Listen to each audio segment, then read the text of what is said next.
does not realize his completeness in relation to the complete whole, he loses the chance to realize his completeness and is again put into the evolutionary cycle by the law of material nature.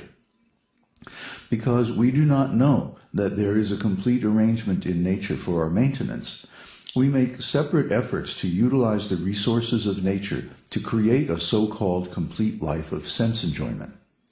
Because the living entity cannot enjoy the life of the senses without being dovetailed with the complete whole, the misleading life of sense enjoyment is illusion.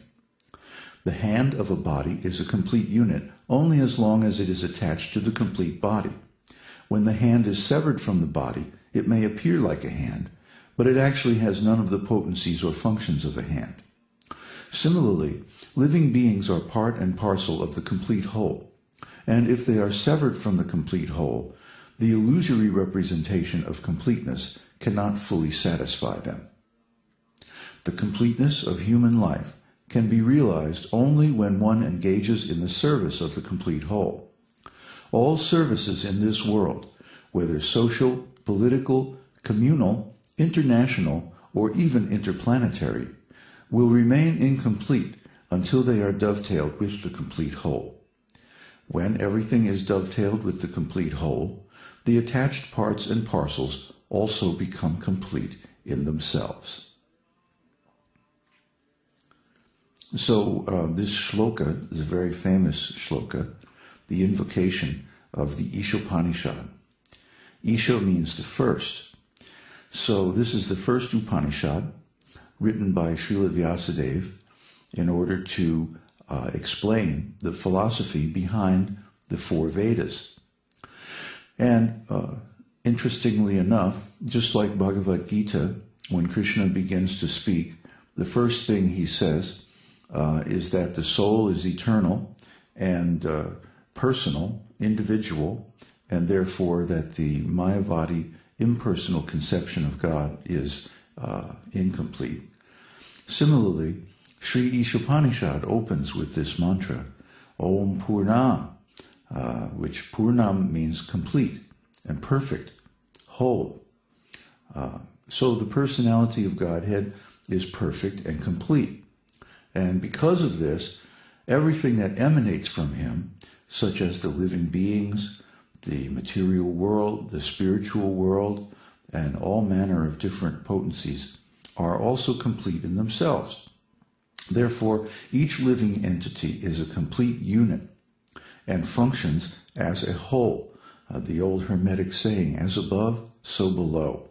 In other words, the personality of Godhead is a complete whole, and so are the innumerable living entities who have emanated from him. So even though unlimited number of different potencies, creations, living entities, and so on have emanated from him, still he maintains an infinite potency to create more. And so when we see the personality of Godhead, we see the complete source of everything that be, and he still maintains the ability to create an infinite number of additional units. So that's the meaning of omnipotence, or the unlimited potency of God. And then Srila Prabhupada in the purport explains that this unlimited potency means that God cannot be less than anything that has emanated from him. So the saying is that the whole is greater than the sum of its parts. Similarly, the personality of Godhead is greater, much greater, than the sum of all the emanations from him. So how in the world could the Supreme Personality of Godhead be anything but a person? Because we are persons and we have emanated from him. Therefore, he must be a person and more. We cannot really conceive of what he is because many of his potencies are beyond our understanding. But we do know that he is Satchit Ananda Vigraha, the eternal form of consciousness and bliss. And so are we. Because we've emanated from him, we also share this property of Satchit Ananda Vigraha. But right now, in material consciousness, this quality is covered. It's covered because we are identifying with this body. And even though this body is also a complete unit, it's a complete unit of material potency, not a complete unit of spiritual potency, like the soul. So because we're a soul, fundamentally, and we're identifying with a material body, which is the inferior potency of the Lord, therefore we feel incomplete. Because we are not really identifying with our real self. So, because we feel incomplete, then we try to fill that void with many different things. Food, sex, all kinds of possessions, different kinds of material activities, but none of it is really satisfying, because none of that is spiritual. As soon as we turn towards the Lord and realize His nature, we also realize our own nature. And in that we become complete. There we become satisfied. And this is the reason why saintly persons are always seen to be situated in renunciation, because they don't need material things anymore. They can be happy with Sat Chit Ananda, Vigraha, the eternal consciousness and bliss of spiritual form.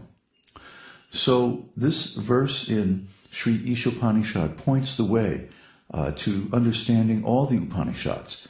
Not that the Upanishads can be misinterpreted in some impersonal way.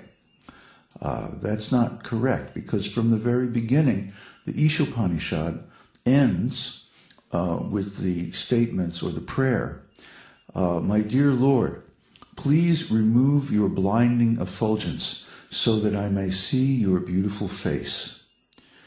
Therefore, how can someone who has a face be impersonal? No, the problem is we are hung up on his effulgence. The effulgence, or the Brahman, is, as stated in the purport here, an incomplete realization of the complete whole. It's realization of the Sat feature. What about Chit and Ananda and Vigraha? We haven't got those yet. So that's what we're working on here. Therefore, impersonal realization of the Brahman effulgence of the Lord is a good place to start. But this is only the beginning. There's much, much more to spiritual life. And that's the message of the esoteric teaching. We want everyone to feel complete. Right now, in ordinary materialistic life, we're not complete. We're separated.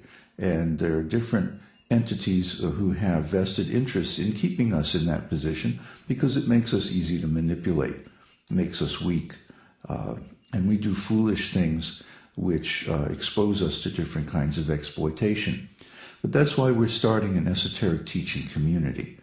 We're starting an esoteric school where people can get out of the rat race, can get back to the land, a natural way of life, and they can experience spiritual life in the context of direct contact with a self-realized teacher and a lineage going back to Krishna himself. This is the esoteric teaching. And as you know, we have the science of the soul, and we have all these literatures that go back to the original Vedas. So please stay with us. We're going to be going through some changes in the near future, but that's all right. It's all for the good, because we're dedicated to this purpose of providing the original spiritual knowledge.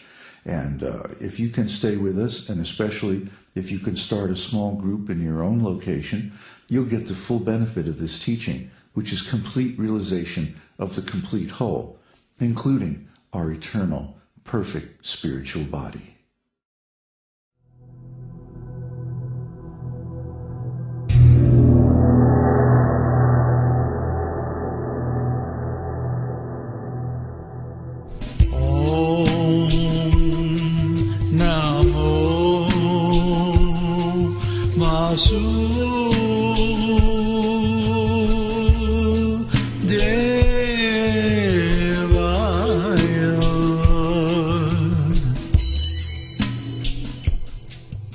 We hope you've enjoyed this edition of Your Perfect Body. This is David Hughes, your host, reminding you to visit us on the web at esotericteaching.org, where you can purchase the complete Esoteric Teaching Introductory Seminar DVD and many CDs of transcendental music and mantras.